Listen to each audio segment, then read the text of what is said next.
الحمد لله الذي بنعمته تتم الصالحات وأشهد أن لا إله إلا الله وحده لا شريك له وأشهد أن محمدا عبده ورسوله لا نبي بعده اللهم صل وسلم على محمد وعلى آله وأصحابه ومن اهتدى بهديه واستنى بسنته إلى يوم الدين. يا أيها الذين آمنوا اتقوا الله حق تقاته ولا تموتن إلا وأنتم مسلمون.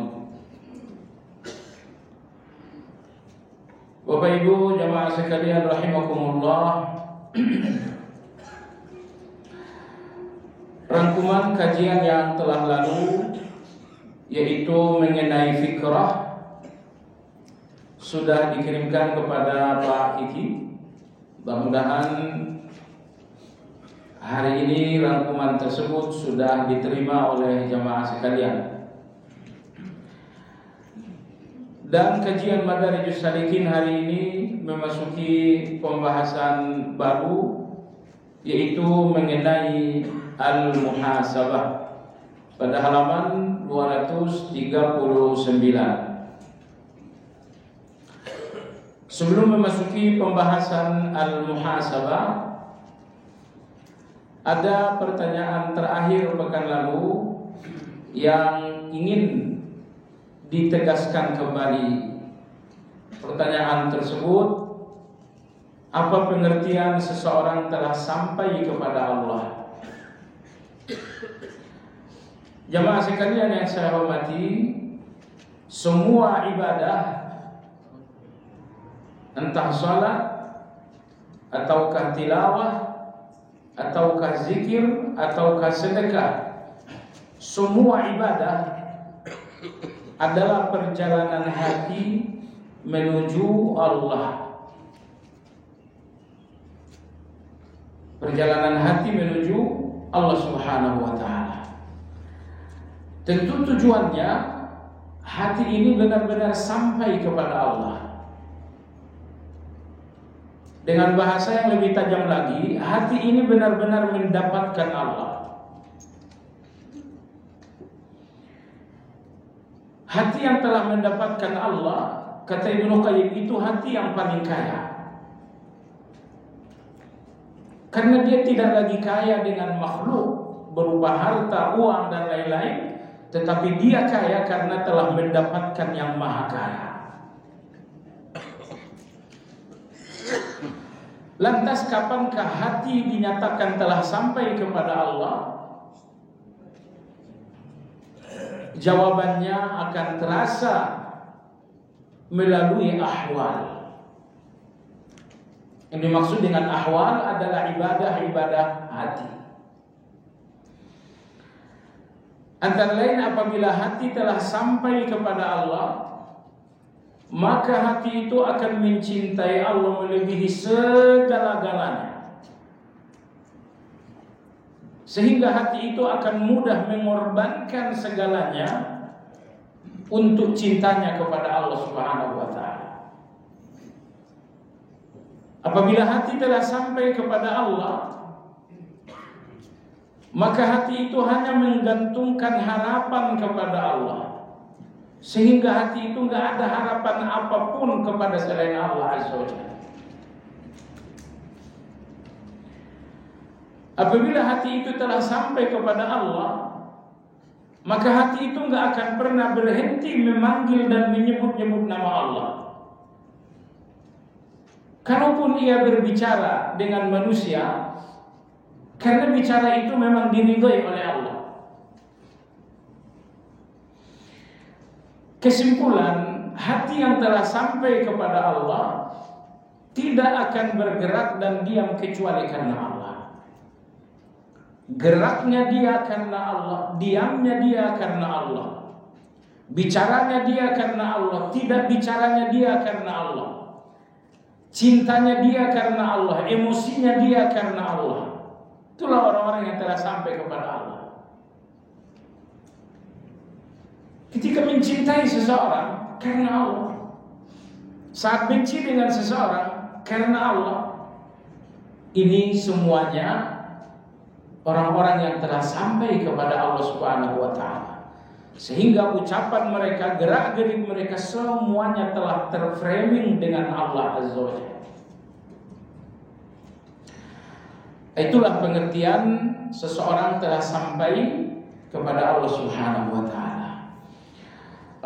Jemaah sekalian yang saya hormati, Ibnu Qayyim rahimahullah ta'ala berkata, setelah berbicara tentang yaqazah, yakni kesadaran,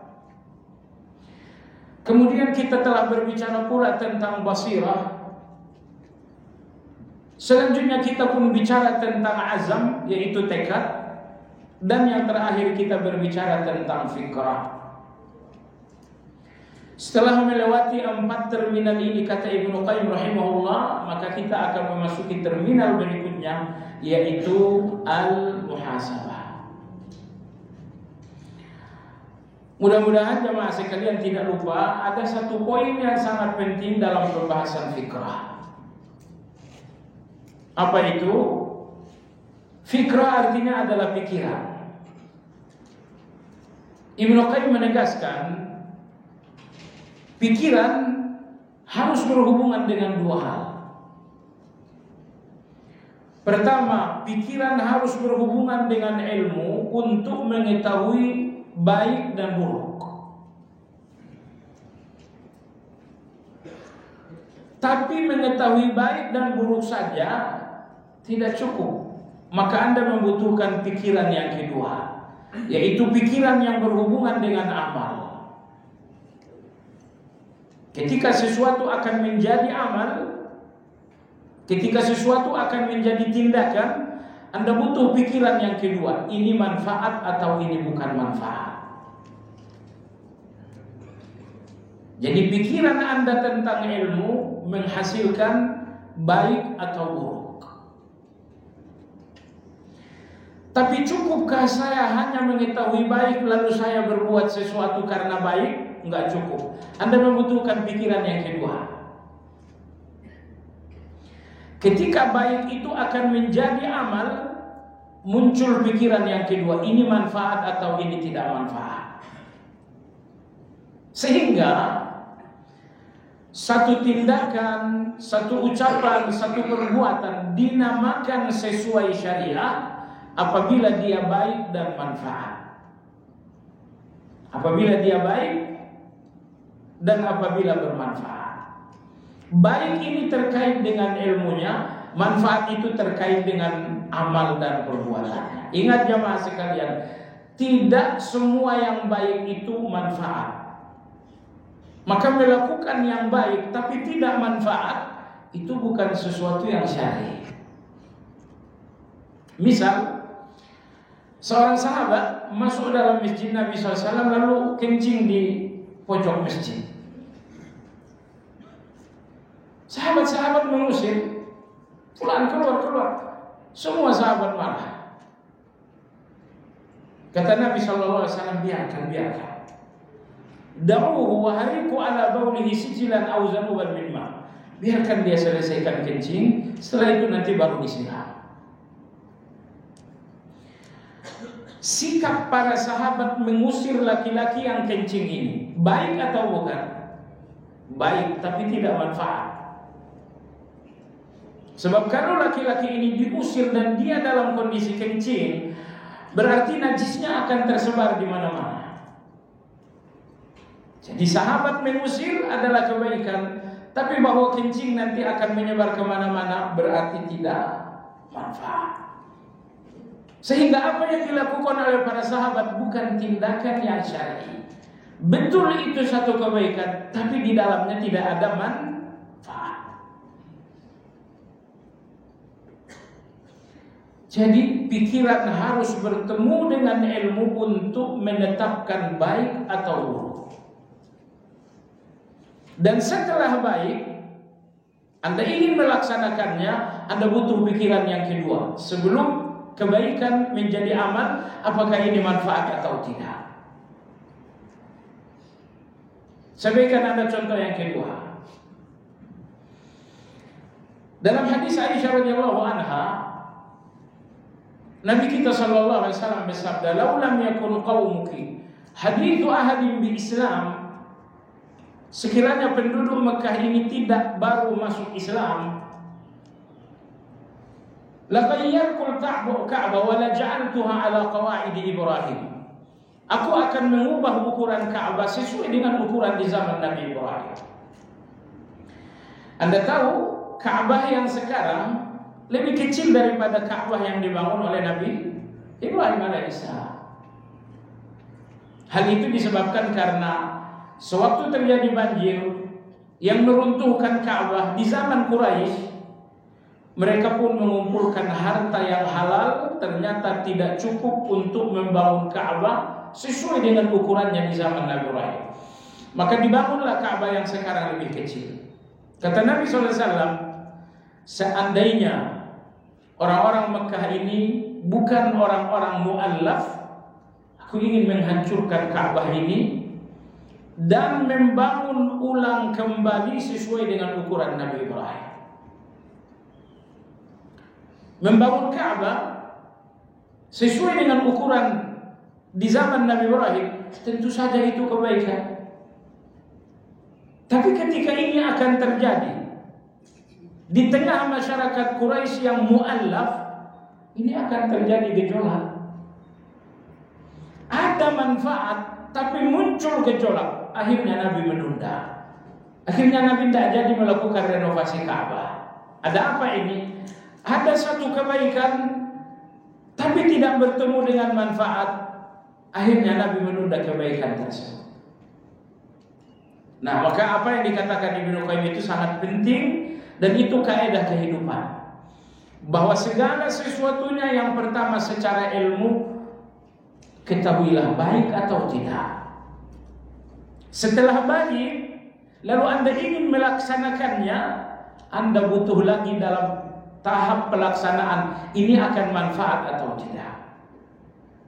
Sehingga satu amal, satu pelaksanaan, satu perbuatan, apabila memenuhi kriteria baik secara ilmu, manfaat secara amal, ini yang dinamakan syar'i. Nah, jemaah sekalian, kadang-kadang kita yang baru belajar ini hanya berpikir di tahap pertama. Kita hanya berpikir normatifnya, ini baik, kenapa mesti dilarang? Padahal kita harus berpikir saat kebaikan tersebut akan menjadi amal, berpikirlah apakah dia akan manfaat atau bukan. Baik, jemaah sekalian yang saya hormati, sekali lagi mudah-mudahan rangkuman tentang pelajaran kita fikrah insyaallah akan Anda terima. Pagi hari ini kita memasuki pembahasan yang baru, yaitu pembahasan tentang muhasabah pada halaman 239. Manzilah muhasabah maksudnya. Apa yang dimaksud dengan manzilah? Manzilah artinya adalah kedudukan atau perhentian. Halte itu dinamakan manzilah. Jadi Anda dalam perjalanan kemudian istirahat, itu semacam manzilah itu. Baik jemaah sekalian, pada halaman 239. Kata Imam Ibnu Qayyim rahimahullah taala, apabila seseorang telah sampai kepada tekad yang bulat, setelah yaqzah sadar, basirah ilmu, fikrah berfikir, lalu muncul azam, tekad yang bulat. Kata Ibnu Qayyim rahimahullah, maka ia berpindah ke manzilah berikutnya, yaitu manzilah muhasabah. Fa idza azama qasduhu intaqala ila manzilatil muhasabah.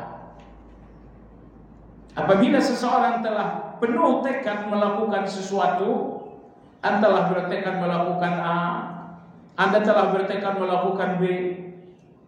Ketika segala sesuatunya telah menjadi tekad untuk menjadi satu tindakan, maka Ibnu Qayyim mengatakan kita membutuhkan berikutnya, yaitu al-muhasabah. Apa itu al-muhasabah? Dalam definisi beliau adalah at-tamyiz baina ma lahu wa ma alaihi. Muhasabah itu, kata beliau, adalah membedakan antara hak dan kewajiban. Membedakan antara hak dan kewajiban. Fayastashibu ma lahu wa yu'addi ma alaihi. Maka dia berpegang teguh dengan hak dan dia berjuang melakukan kewajiban. Antara Anda dengan Allah ada hak dan ada kewajiban. Bedakan antara hak dan kewajiban. Sebagian orang sibuk dengan hak dan mengabaikan kewajiban. Padahal semestinya sibuklah dengan kewajiban dan pasrahkan apa yang menjadi hak. Dalam bahasa tauhid, yang dimaksud dengan hak adalah rububiyah. Bahwa Allah memberikan Anda rezeki, bahwa Allah melindungi Anda, bahwa Allah memberikan selamat, bahwa Allah membahagiakan keluarga Anda. Semua yang datang dari Allah untuk Anda dinamakan dengan hak. Dan yang dimaksud dengan kewajiban adalah uluhiyah, yaitu ibadah. Anda harus salat, Anda harus puasa, Anda harus berzakat, dan selanjutnya. Itu dinamakan dengan uluhiyah atau kewajiban. Jadi rezeki Allah, perlindungan Allah, pertolongan Allah ini hak. Sementara ibadah-ibadah Anda ini dinamakan dengan kewajiban. Pertanyaan jemaah sekalian, kesibukan hampir semua orang sibuk dengan hak atau sibuk dengan kewajiban?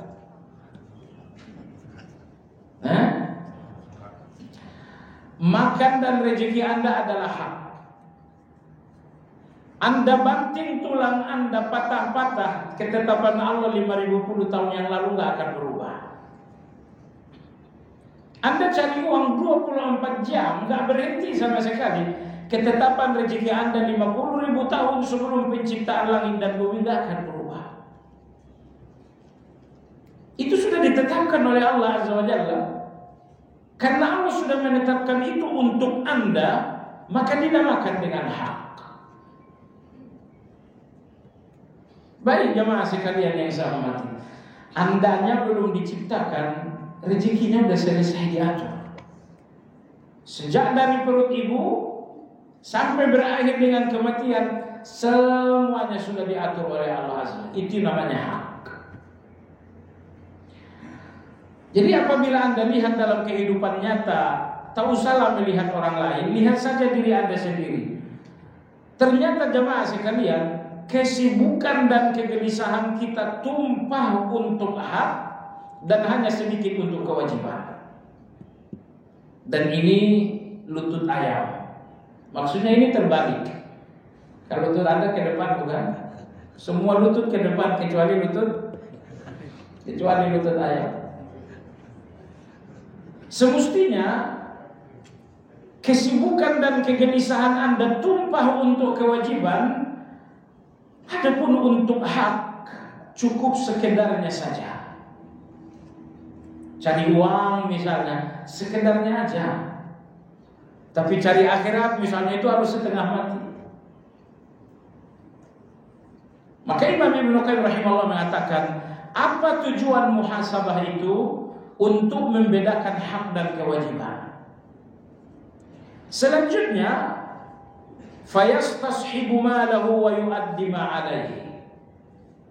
Kemudian pasrahkan hak Anda kepada Allah karena Allah akan menjaganya. Lalu kemudian sibuklah dengan apa yang menjadi kewajiban. Maka kegelisahan kita karena kita memang telah mengubah kehidupan. Kita telah mengubah hak menjadi kewajiban dan mengubah kewajiban menjadi hak. Baik. Selanjutnya Ibnu Qayyim rahimahullah berkata, wa min manzilatil muhasabah yasihhu lahu nuzulu manzilatit taubah. Nantinya kata Ibnu Qayyim, apabila seseorang telah sempurna bermuhasabah, barulah dia bisa memasuki taubat. Jadi kata Ibnu Qayyim rahimahullah, tidak semua orang yang berdosa bertaubat lalu taubatnya benar. Taubat yang sempurna adalah taubat yang diawali dengan muhasabah. Bahkan muhasabah itu pula yang membuka pintu taubat. Kalau seseorang tidak bermuhasabah alias berintrospeksi diri, dia tidak akan mencari jalan taubat karena dia pun tidak mengenali diri. Tapi dengan berintrospeksi, dengan bermuhasabah, dia mengenali diri. Setelah itu dia mengatakan, saya harus bertaubat. Jadi kesimpulan, orang yang paling sempurna beristighfar dan bertaubat adalah orang yang paling sempurna mengenal diri. Dan orang yang paling sempurna mengenal diri adalah orang yang bermuhasabah. Kalau Anda nggak mengenal diri, Anda nggak akan melihat kesalahan. Bahkan fatalnya, kadang-kadang Anda melihat kesalahan Anda adalah kebaikan. Baik.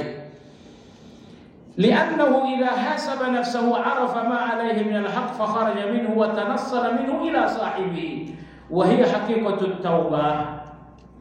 Karena hakikat dari muhasabah kata Ibnu Qayyim rahimahullah, mengetahui hak dan menunaikannya, dan itulah hakikat dari taubat. Bahwa ada hak Allah yang harus Anda tunaikan, yang harus Anda lepaskan dari diri Anda, itu yang dimaksud dengan taubat.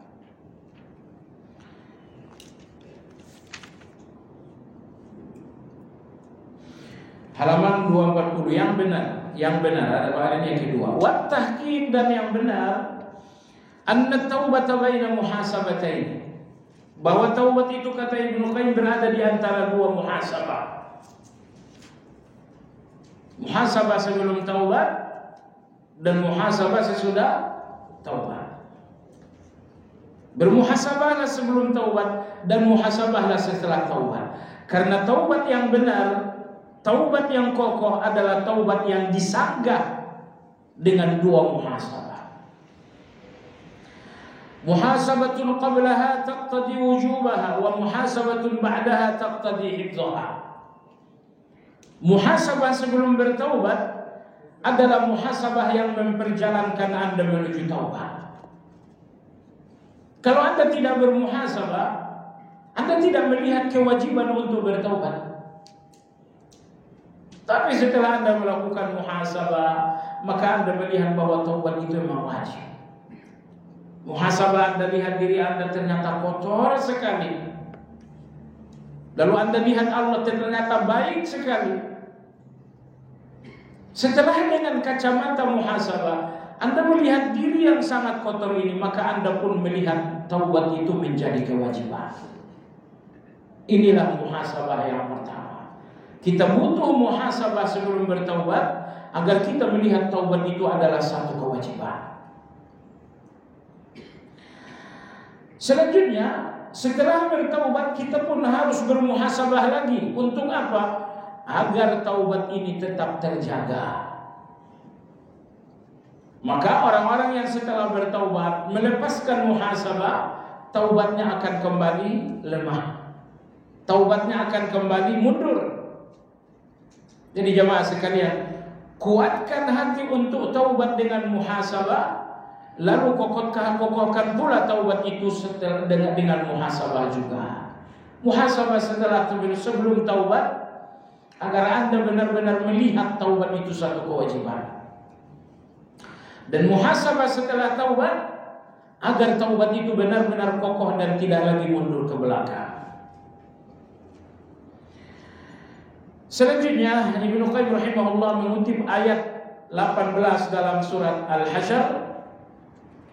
Beliau mengatakan wa qad dalla 'alal muhasabati qauluhu ta'ala. Keharusan bermuhasabah ada pada firman Allah pada ayat 18 surat Al-Hasyr.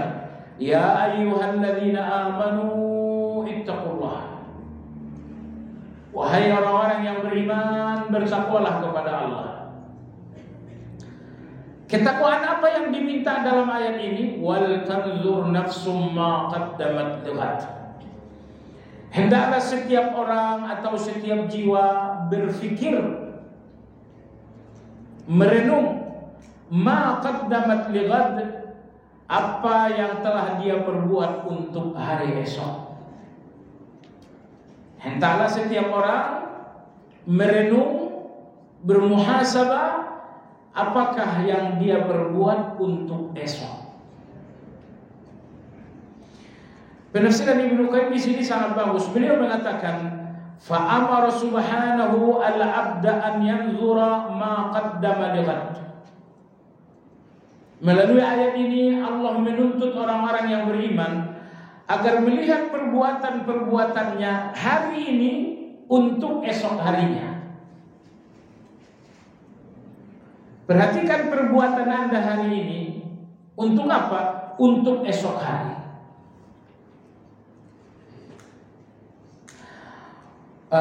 Hari ini, yang dimaksud dengan hari ini adalah hari beramal, yaitu sewaktu Anda berada dalam usia. Yang dimaksud hari esok adalah hari pembalasan, karena Anda melewati 2 hari. Hari yang pertama adalah hari beramal, hari bercocok tanam, dan hari esok adalah hari perhitungan alias hari untuk panen. Maka kata Allah Azza wa Jalla dalam ayat ini, lihatlah hari ini untuk hari esok. Apa yang Anda tanam di dalam hari amal untuk Anda panen di hari esok. Imam Hasanul Basri rahimahullah mengatakan, hari yang sekarang ini adalah hari pasar. Allah Subhanahu wa ta'ala membeli dan kita menjual. Karena pasar sedang dibuka, sekecil apapun jualan Anda dibeli oleh Allah Azza wa Jalla. Bukan dibeli dengan harga yang sama, tapi dibeli oleh Allah 10 kali lipat. Subhanallah, itu hanya 1 detik. Tapi ketika Anda menjual 1 kali subhanallah, sewaktu pasar sedang buka, Allah membelinya dengan harga yang mahal. Alhamdulillah, itu pun hanya 1 detik. Tapi Anda menjualnya kepada Allah saat pasar sedang buka, maka Allah pun membelinya dengan harga yang sangat mahal. Jadi, sewaktu pasar sedang buka, sekecil apapun jualan Anda dibeli oleh Allah dengan harga yang sangat mahal. Tapi besok setelah sampai di akhirat, pasar telah tutup, sebesar apapun jualan Anda tidak laku lagi. Anda ingin infak emas sebesar dunia, nggak laku. Kenapa? Pasar sudah tutup. Jamaah sekalian, di depan Anda ada 2 hari. Hari pertama adalah hari amal, hari yang kedua adalah hari pembalasan. Maka Allah berfirman, berfikirlah, lihatlah hari amal ini untuk hari pembalasan. Kalau Anda menanam kebaikan, di hari pembalasan akan Anda dapatkan yang lebih baik. Tapi kalau sekarang Anda menanam keburukan, di hari pembalasan akan Anda dapatkan keburukan yang sama. Man jaa bil hasanati falahu khairum minha. Apabila di hari amal kalian menanam kebaikan, maka di hari pembalasan kalian dapatkan yang lebih baik daripada kebaikan kalian. Tapi siapa yang menanam kejahatan, nanti pada hari pembalasan dia akan dapatkan sesuai dengan kejahatan. Kata Ibnu Qayyim wan nazar, melihat yang dimaksud dalam ayat atau memperhatikan yang dimaksud dalam ayat, hal yasluhu ma qaddamahu an yalqallaha bihi aw la yasluh. Masya Allah.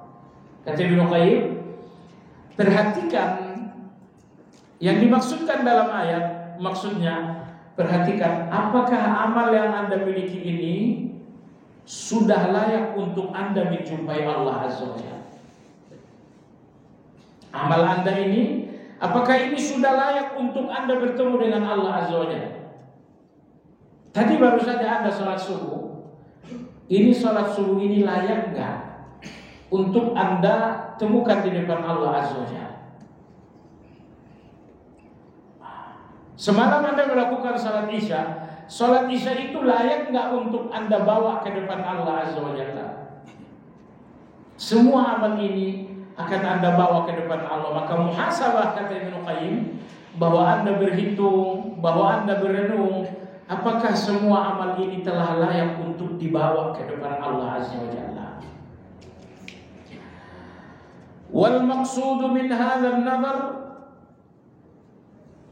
kemudian tujuan lain dari memperhatikan yang dimaksudkan dalam ayat, karena dalam ayat Allah berfirman wal tanzur nafsun, hendaklah setiap jiwa memperhatikan.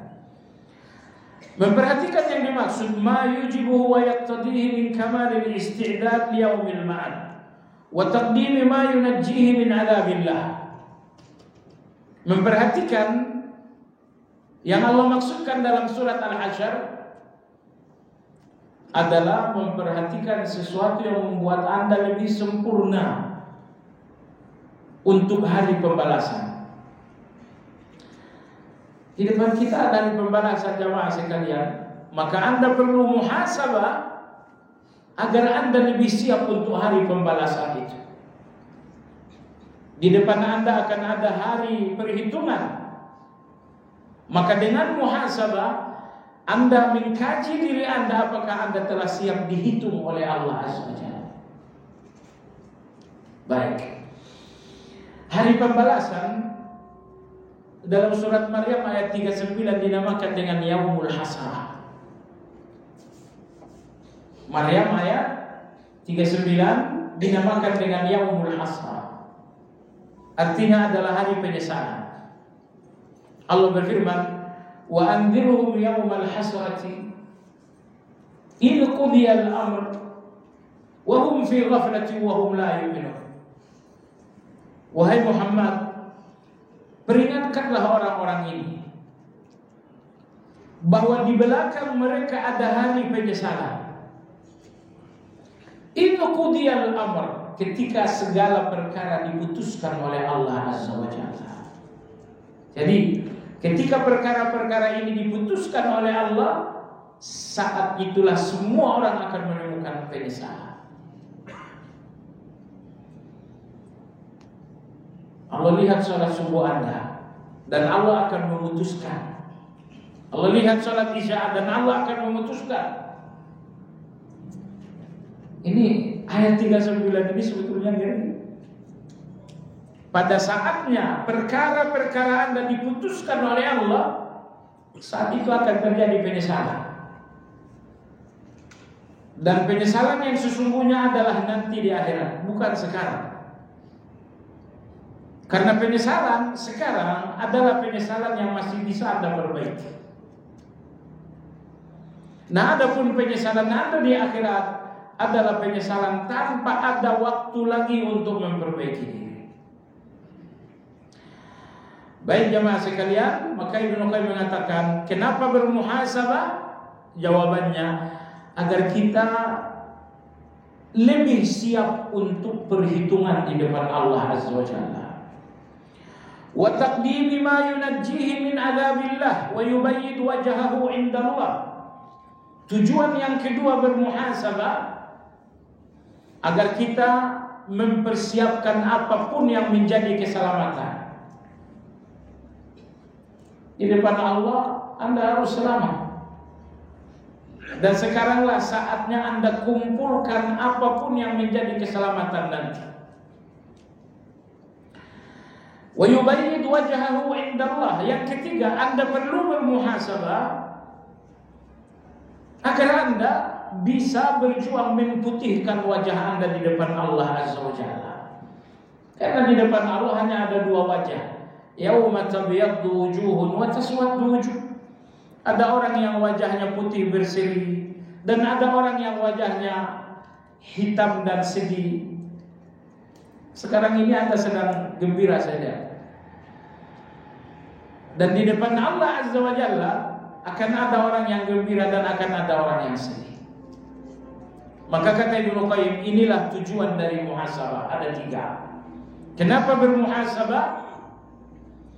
Agar kita lebih mempersiapkan diri untuk perhitungan. Ini nomor 1. Yang kedua, kenapa kita harus bermuhasabah?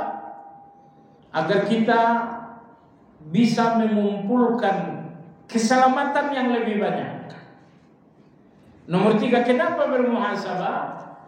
Agar kita bisa berupaya agar wajah ini di depan Allah ceria, agar wajah ini di depan Allah gembira, agar wajah ini di depan Allah putih. Maka kalau Anda sedang melakukan salat dan kebaikan, katakan kepada Anda, ini salat ini insya Allah kegembiraanku di depan Allah. Ketika Anda misalnya zikir pagi, Anda katakan, ini salat ini insya Allah kegembiraanku di depan Allah Azza wa Jalla. Yang menggembirakan Anda di depan Allah adalah kebaikan-kebaikan. Qala Umar radhiyallahu anhu berkata, di sini halaman 240 di bawah, kata Umar, hasibu anfusakum qabla an tuhasabu wazinu qabla an tuzanu wa tazayyanu lil 'ardil akbar.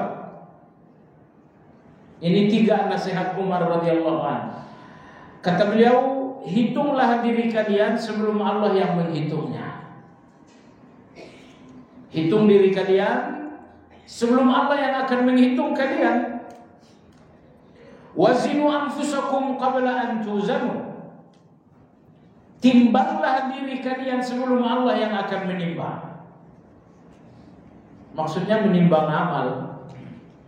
Jadi bukan timbangan badan gitu kan. Timbang-timbanglah amal kalian sebelum amal itu Allah yang akan timbang. Wa tazayyanu lil 'ardil akbar. Beliau mengatakan, siapkan perhiasan kalian untuk hari yang agung di depan Allah Azza wa Jalla. Hitung-hitunglah amal kalian sebelum Allah yang menghitung. Timbang-timbanglah amal kalian sebelum Allah menimbang. Dan siapkanlah perhiasan untuk hari yang agung pertemuan dengan Allah Azza wa Jalla. Dan perhiasan Anda bertemu dengan Allah adalah kebaikan. Kemudian dalam surat Al-Haqqah Allah Subhanahu wa taala berfirman, "Yauma idzin tu'raduna la takhfa minkum khafiyah." Nanti pada hari kiamat kalian akan dihadapkan dengan Allah dan Allah telah mengetahui segala-galanya. Ini ayat ini ngeri. Ketika besok Anda dihadapkan kepada Allah dan semua masa lalu Allah tahu. Gak ada yang Allah gak tahu. Begitu Anda sampai di depan Allah, oh ini penjahat yang pura-pura baik. Ini orang zalim yang pura-pura saleh. Ini orang yang bicaranya manis tapi hatinya lebih pahit dari yang penuh. La takhfa alaihi khafiyah. Besok Anda akan bertemu dengan Allah dan Allah tahu segala-galanya tentang Anda. Baik jemaah sekalian, ini sangat menakutkan sekali. Baik, inilah pembukaan dan pengantar dari Imam Ibnu Qayyim tentang muhasabah. Berikutnya Imam Al-Harawi, penulis dari Manazilus, Imam Al-Harawi Abu Ismail Al-Harawi. Di mana Harawi? Karena namanya Abu Ismail, Al-Harawi nama kampungnya. Di mana Al-Harawi atau Al-Harah? Al-Harah itu satu kawasan di Afghanistan. Jadi kitab Manazilus Sa'irin ini ditulis oleh orang Afghanistan yang bernama Imam Abu Ismail Al-Harawi.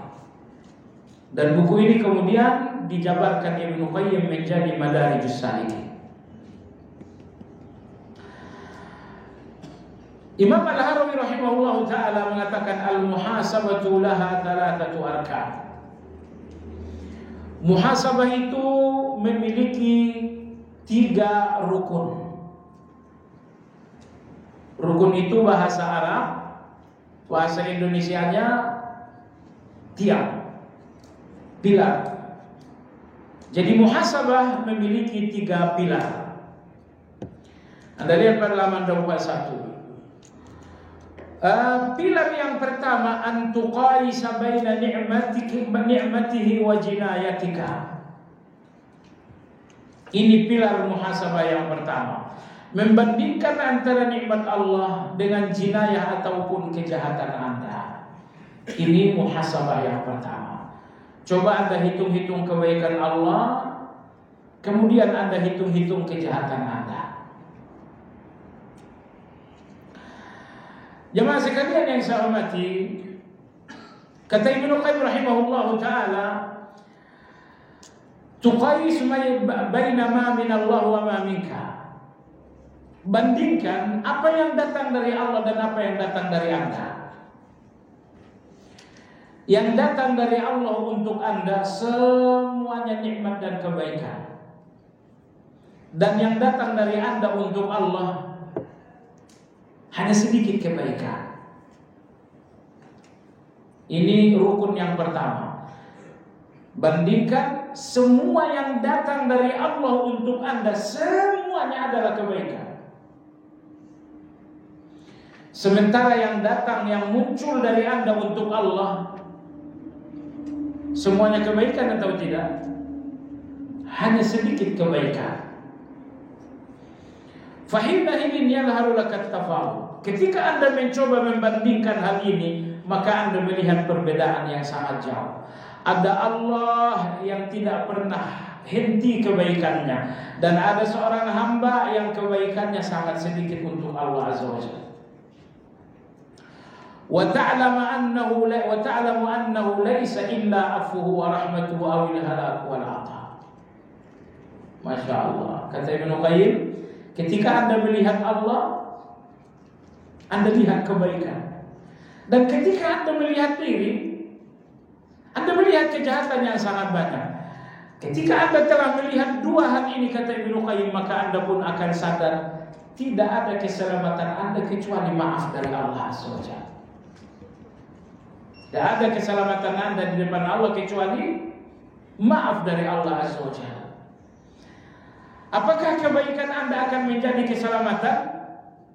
Terlalu sedikit kebaikan itu dibandingkan banyaknya kejahatan, sehingga kebaikan ini sulit untuk jadi keselamatan. Oleh sebab itu jemaah sekalian, ada satu doa, saya kira di majelis ini saya perlu sampaikan. Seorang laki-laki menjumpai Nabi Shallallahu Alaihi Wasallam, beliau mengatakan, wah zunubah, ya Rasulullah, duhai dosaku. Ya Rasulullah, bagaimana dengan dosaku? Kata Nabi Shallallahu Alaihi Wasallam, ucapkanlah, Allahumma maghfiratuka awsa'u min dhunubi wa rahmatuka arja' indi min amali.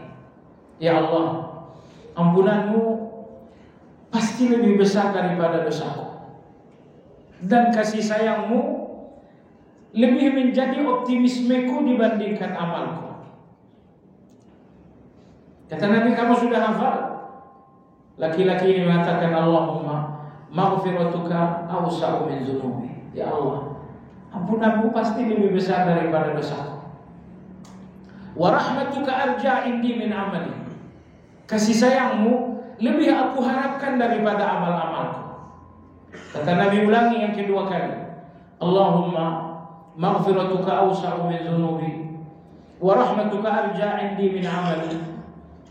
Kata Nabi SAW ulangi yang ketiga. Laki-laki ini mengatakan, Allahumma maghfiratuka awsa'u min dhunubi wa rahmatuka arja' indi min amali.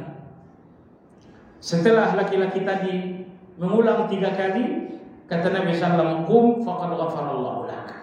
Pulanglah, dosamu sudah diampuni oleh Allah Azza wa Jalla. Jadi maksudnya jemaah sekalian, apabila Anda melihat betapa baiknya Allah dan betapa jahatnya Anda, kesimpulan Anda tidak akan selamat kecuali dengan maaf Allah. Kebaikan-kebaikan Anda sulit untuk menjadi jalan keselamatan, karena kebaikan itu sangat sedikit, kejahatan kita lebih banyak. Kalau kebaikan sedikit, kejahatan banyak, mungkinkah kebaikan yang sedikit ini akan menjadi harapan selamat? Tidak. Maka sekali lagi, satu-satunya harapan selamat ampunan dari Allah, maaf dari Allah Azza wa Jalla. Jemaah sekalian yang saya hormati, kita lanjut sedikit lagi. Kata Ibnu Qayyim, wa bihadhihi al-muqayasah ta'lam anna ar-rabb rabbun wal 'abda 'abdun wa yatabayyan laka haqiqatan nafs wa sifatiha wa 'azamat jalali ar-rububiyyah wa tafarrudi ar-rabb bil kamali wal ifdal. Maksudnya kata Ibnu Qayyim, kalau Anda telah melakukan muhasabah, maka Anda akan melihat Allah, maka Anda akan mengenal hakikat diri Anda, dan Anda pun akan melihat hakikat Allah Azza wa Jalla. Anda akan melihat hakikat diri Anda dan seluruh sifat-sifat diri Anda, dan Anda pun akan mengenali hakikat Allah dengan segala keagungan Allah. Ini sifat-sifat kita, tabiat kita, karakter kita membutuhkan muhasabah untuk Anda kenali. Kalau Anda nggak bermuhasabah, Anda nggak mengenali karakter diri Anda, sifat-sifat Anda. Kalau Anda nggak muhasabah, Anda nggak tahu bagaimana cara Anda berbicara. Jadi kesimpulan, muhasabah untuk mengenali diri dan untuk mengenal Allah Subhanahu wa Ta'ala. فإنك وأنت قبل هذه المحاسبة جاهل بحقيقة نفسك وبربوبية فاطرها. Karena tanpa muhasabah, kata Ibnu Qayyim, Anda tidak akan mengenal diri. Dan tanpa muhasabah, Anda pun tidak mengenali Allah Azza wa Jalla. Dan ini kemalangan yang sangat luar biasa, bahwa seseorang tidak mengenali diri dan tidak pula mengenali Allah. Semua orang yang mengatakan mengenal diri hanya mengenal dirinya sebatas darah dan daging. Nama saya fulan, bapak saya fulan, ibu saya fulana, tinggal di sini. Hanya sebatas itulah Anda mengenal diri. Mengenal diri sebatas darah dan daging itu enggak perlu. Itu enggak dibutuhkan dalam perjalanan menuju surga. Mengenal diri yang dibutuhkan adalah kenali hati Anda. Kenali kejahatan-kejahatan dalam hati itu, dan kenali pula kebaikan-kebaikan yang ada di dalam. Ingat jamaah sekalian, pada dasarnya kita jahat. Pada dasarnya kita jahat. Pada dasarnya kita tersesat. Kebaikan itu sesuatu yang dipelajari. Makanya Allah berfirman dalam surat Ad-Duha, wa wajadaka dhallan fahada. Allah menemukanmu tersesat, lalu Allah berikan hidayah. Jadi kesesatan itu adalah dasarnya kita, aslinya kita. Adapun hidayah itu adalah sesuatu yang kita pelajari. Kesesatan itulah yang tertanam dalam diri kita. Kebaikan itu sesuatu yang dipelajari di luar. Kalau kita tidak banyak belajar kebaikan, tentu kejahatan dan kesesatan itu yang akan dominan. Jemaah sekalian yang saya hormati, beliau mengatakan, ketika Anda mengenali diri, maka Anda akan melihat diri Anda dengan dua sifat yang sangat buruk. Apa itu? Al-jahilatul zalimah. Bahwa ternyata diri Anda pertama jahil, dan yang kedua zalim. Jahil, tidak tahu kebenaran. Setelah tahu kebenaran, zalim. Di mana baiknya Anda? Sekali lagi, di mana Anda dinamakan baik? Dalam hal ini Anda tidak paham. Persoalan yang kedua, Anda paham tapi dilanggar. Lantas di mana posisi Anda dinamakan baik? Persoalan 1, 2, 3, 4, 5, oh saya nggak ngerti. Persoalan 5, 6, 7, 8, 9, 10, itu saya ngerti tapi saya langgar. 50% Anda nggak ngerti, 50% Anda ngerti tapi dilanggar. Lantas di mana baiknya Anda jamaah sekalian? Apa yang Anda nggak ngerti itu bukan kebaikan. Apa yang Anda ngerti lalu dilanggar itu pun bukan kebaikan. Di mana Anda baik? Dulunya Anda nggak ngerti sholat. Dalam kondisi Anda nggak ngerti sholat, Anda nggak dinamakan orang baik karena Anda nggak ngerti. Tapi begitu Anda ngerti sholat, ternyata dilanggar sholatnya juga. Lagi-lagi Anda tetap tidak dinamakan baik. Maka ini di akhir surat Al-Ahzab Allah berfirman, "Wa kana al-insanu zaluman jahula." Rata-rata manusia zalim dan jahil. Ini dua hal ini pun, kalau dua hal ini terhimpun dalam diri seseorang, dia telah menghimpun segala kejahatan. Banyak kebaikan yang dia nggak tahu, itu keburukan. Dan banyak kebaikan yang dia tahu tapi dilanggar, itu adalah keburukan juga. Makanya Allah berikan dua selama, wa tawasau bil haq, wa tawasau bis sabar. Anda membutuhkan wa tawasau bil haq untuk menghilangkan tidak mengerti jadi mengerti. Wa tawasau bis sabar, dan Anda butuh kesabaran agar apa yang Anda mengerti lalu Anda jalankan dengan baik. Baik jamaah sekalian yang saya hormati, inilah rukun muhasabah yang pertama, yaitu merenung kebaikan-kebaikan Allah dan kejahatan-kejahatan diri. Kalau kebaikan Anda nggak usah direnung, nanti Anda jadi ujub. Yang perlu Anda renung adalah kejahatan. Kejahatan Anda ada dua. Kejahatan yang murni kejahatan, seperti ghibah. Ghibah itu kejahatan bukan? Jemaah sekalian, saya ini benci, tapi Anda kan nggak benci. Begitu saya ghibah, kebencian saya ini menular ke Anda, menular ke orang ketiga, menular ke orang keempat. Wajar kalau dalam agama ghibah itu dosa besar, karena ghibah itu menularkan kebencian kepada orang lain. Kalau saya tidak ghibah, kebencian itu hanya ada dalam satu orang, yaitu saya. Tapi ketika saya ghibah, kebencian ini kemudian menular fulan. Baik, kejahatan Anda ada dua. Pertama, kejahatan Anda yang murni kejahatan, berdusta, ghibah dan lain-lain. Kejahatan yang kedua adalah kebaikan yang tidak disempurnakan. Kebaikan tapi bahwa tidak disempurnakan, bukankah itu kejahatan? Ini dua kejahatan kita. Kadang-kadang kejahatan kita adalah kejahatan murni.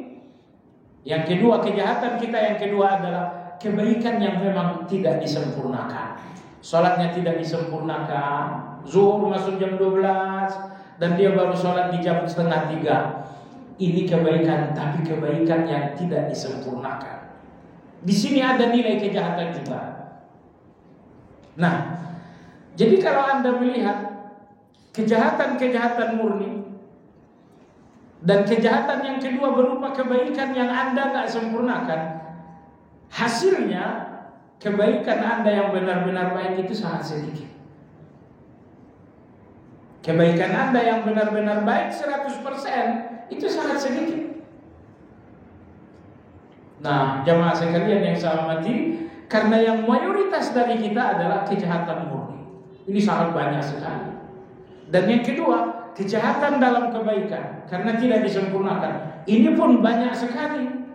Yang sedikit adalah kebaikan yang disempurnakan, itu sangat sedikit. Baik jamaah sekalian yang saya hormati, berikutnya Imam Ibnu Qayyim rahimahullah mengatakan, bagaimana Anda melakukan muhasabah yang pertama ini? Muhasabah untuk mengenal Allah, muhasabah untuk mengenal diri. Ini muhasabah yang pertama. Bagaimana Anda melakukannya? Beliau mengatakan Anda membutuhkan 3 hal. Insya Allah itu akan kita kaji pada pertemuan yang akan datang, insya Allah ta'ala. Ya, sampai di sini. Mudah-mudahan minggu ini kajian muhasabah bisa saya rangkum karena ini sangat panjang sekali. Bagi Anda yang ingin bertanya dipersilakan.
Ada dua kajian waktu yang sama, lebih afdal mana yang lebih kita datangi?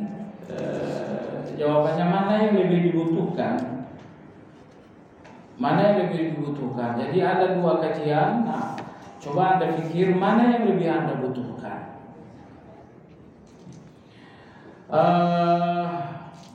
Ulama-ulama kita mengatakan ilmu itu ada dua. Ilmu yang berhubungan dengan hati dan ilmu yang berhubungan dengan non hati. Ilmu tentang muamalah, ilmu tentang masalah-masalah khilafiyah, masalah-masalah fikih. Ini semuanya ilmu-ilmu non hati. Lalu nasihat ulama kita, ambillah ilmu non hati secukupnya. Tapi ambillah ilmu hati sebanyak-banyaknya. Ini soal dosis. Ilmu yang non hati ambil, tapi secukupnya saja. Adapun ilmu hati ambil sebanyak-banyaknya. Kenapa? Karena satu-satunya pandangan Allah dalam diri Anda adalah hati Anda. Dalam hadis Nabi sabda, Allah enggak melihat penampilan, Allah enggak melihat harta, Allah hanya melihat hati. Karena yang Allah lihat hanya hati, maka ambillah ilmu hati sebanyak-banyaknya. Analoginya begini, saya punya satu sekolah, Bapak Presiden mengatakan saya akan berkunjung ke sekolah kamu untuk meninjau ruang perpustakaan. Tentu sekolah ini ada ruang belajar, ada kamar mandi, ada taman, lalu ada perpustakaan. Cuman Bapak Presiden mengatakan, saya datang hanya untuk meninjau perpustakaan saja. Baik. Sebelum Bapak Presiden datang, menurut Anda mana yang betul-betul menjadi kesibukan saya? Saya akan sibuk dengan perpustakaan. Adapun kamar mandi, ruang belajar, taman, ini akan saya bereskan, akan saya perbaiki secukupnya.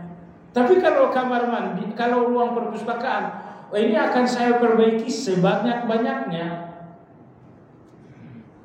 Karena saya tahu Pak Presiden hanya melihat ruang perpustakaan, maka ruang perpustakaan akan saya perbaiki habis-habisan. Adapun ruang-ruang lain saya perbaiki secukupnya.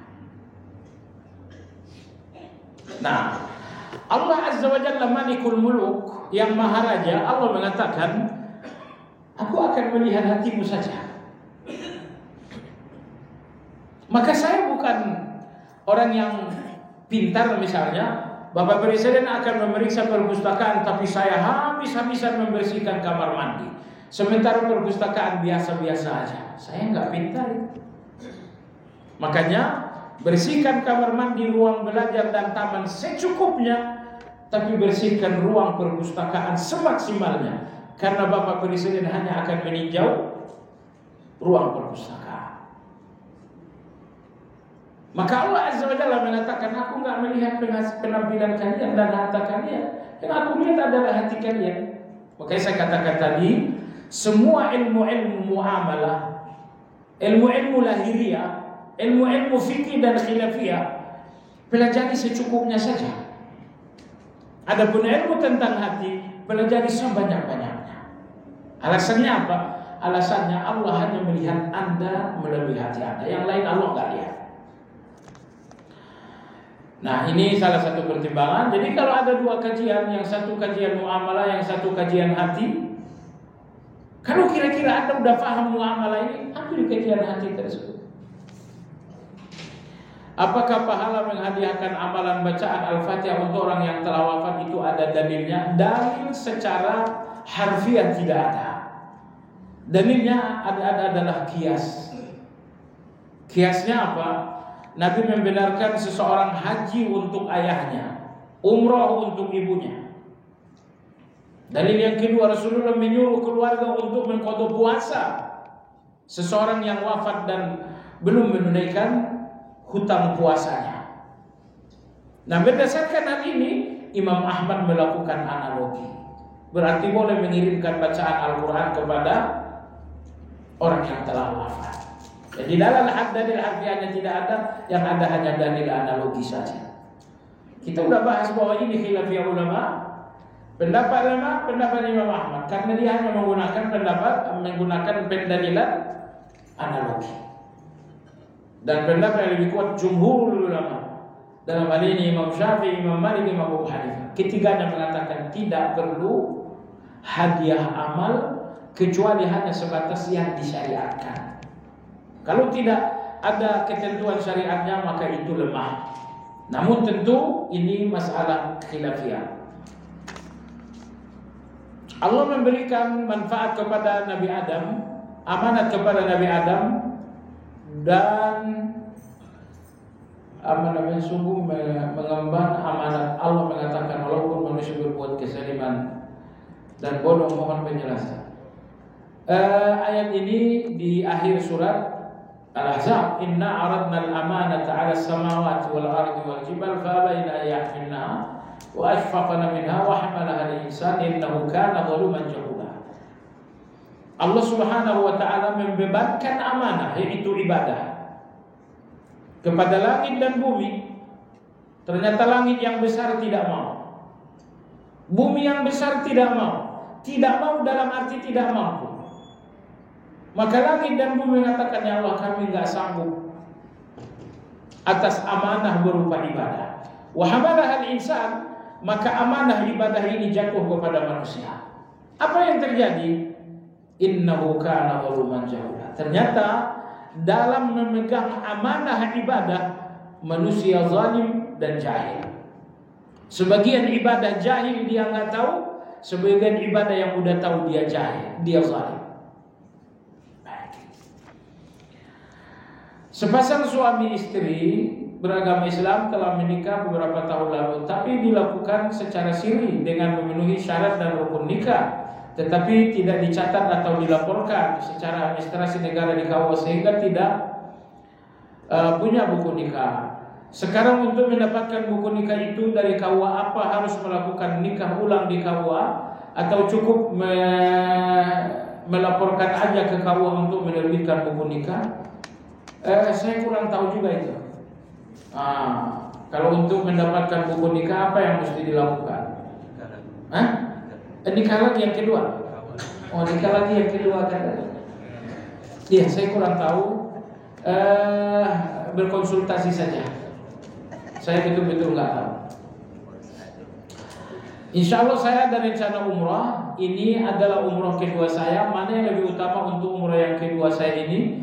Saya niatkan untuk badal bapak saya yang qadarullah bapak saya sudah meninggal dan belum pernah umrah, atau tetap umrah ini saya niatkan untuk saya, atau bisakah umrah dilaksanakan 2 kali? Umroh 2 kali tetapi tidak bersambung, hukumnya dibolehkan. Bersambung nggak boleh. Begitu selesai tahallul langsung umroh lagi, itu nggak boleh. Tapi kalau umroh pertama dan umroh yang kedua terpisah, itu dibolehkan. Cuman batas terpisahnya berapa lama? Batas terpisahnya, Anas bin Malik radhiyallahu anhu, beliau membatasi yang pertama dan yang kedua dengan gundul. Sehingga Anas bin Malik kalau sudah dia pegang kepala diraba, udah ada yang bisa digundul, maka beliau melakukan umroh yang kedua. Sebagian ulama mengatakan itu 7 hari. Kalau 7 hari sudah ada tumbuh yang bisa untuk digundul kembali. Ya.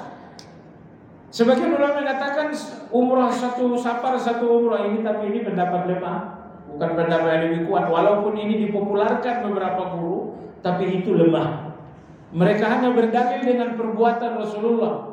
Perbuatan Rasulullah tidak memberikan hukum wajib. Hukum wajib itu dari perintah. Adapun sekedar perbuatan menunjukkan sunnah dan tidak menunjukkan wajib. Yang jelas ketika Nabi Hajjatul Wada, Aisyah radhiyallahu anha kemudian minta umroh kembali. Padahal itu 1 safar. Aisyah telah berhaji bersama Nabi SAW. Setelah itu beliau minta, ya Rasulullah, aku ingin umrah. Maka Nabi SAW memanggil Muhammad, adik dari Aisyah, saudara dari Aisyah. Kata Nabi, temani Aisyah ke Tan'im untuk mengambil mikot kembali. Jadi di sini kita lihat Aisyah melakukan umrah 2 kali dalam 1 safar. Maka insya Allah pendapat yang lebih kuat bahwa umrah 2 kali bersambung tidak dibenarkan. Adapun umrah 2 kali berpisah, ini dibenarkan. Walaupun 1 safar, tapi terpisah.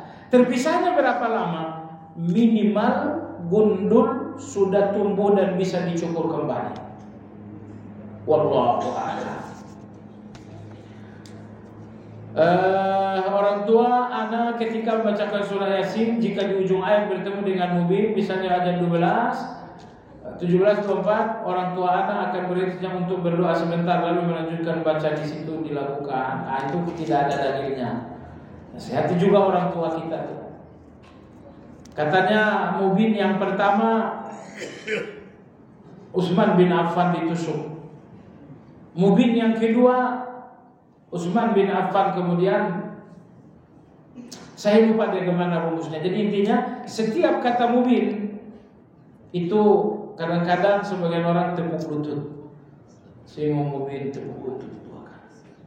Nah kita nggak ngerti. Ya, jadi apakah ini ada dasar hukumnya? Tidak ada. Ditinggalkan saja. Allahumma maghfiratuka, boleh Anda rutinkan untuk dibaca pada saat sujud? Boleh. Dan yang lebih baik lagi Anda bacakan selesai witir. Karena Anda tahu selesai witir sebelum subuh, waktu yang paling diutamakan adalah minta ampun. Sehingga tidak ada zikir terbaik sebelum subuh kecuali minta ampun. Tidak usah diganti dengan yang lain-lain. Subhanallah wa bihamdihi. Sebelum masuk waktu subuh dan Anda sudah selesai berwitir, misal 5-10 menit, fokus 10 menit itu hanya untuk minta ampun. Astaghfirullah, astaghfirullah. Kalau Anda bacakan yang tadi pun sangat bagus. Allahumma maghfiratuka awsa'u min dhunubi wa rahmatuka arja' indi min amali. Anda baca berapa kali? 3 kali. Saya bisa bekam seorang teman mengajak saya belajar ilmu tentang penyakit yang bisa dideteksi melalui mata pasien atau dengan melihat area sekitar bola mata pasien. Katanya itu merupakan tibbun nabawi, seperti mendeteksi penyakit melalui lidah. Apakah benar? Itu bukan tibbun nabawi, itu tibbun sini, itu kedokteran Cina. Dari Nabi tidak, kita belum menemukan ada deteksi penyakit melalui lidah atau deteksi penyakit melalui mata. Intinya yang perlu Anda tahu bahwa hal itu nggak dilarang. Ilmu deteksi penyakit melalui mata tidak dilarang. Ilmu deteksi penyakit melalui lidah itu pun tidak terlarang. Kenapa? Karena itu bukan ilmu gaib. Itu ada teorinya. Kalau ada teorinya berarti itu bukan ilmu gaib. berarti hukumnya dibenarkan. Demikian kajian kita hari ini, semoga bermanfaat. Subhanakallahumma wa bihamdika asyhadu an la ilaha illa anta astaghfiruka wa atubu ilaik. Walhamdulillah.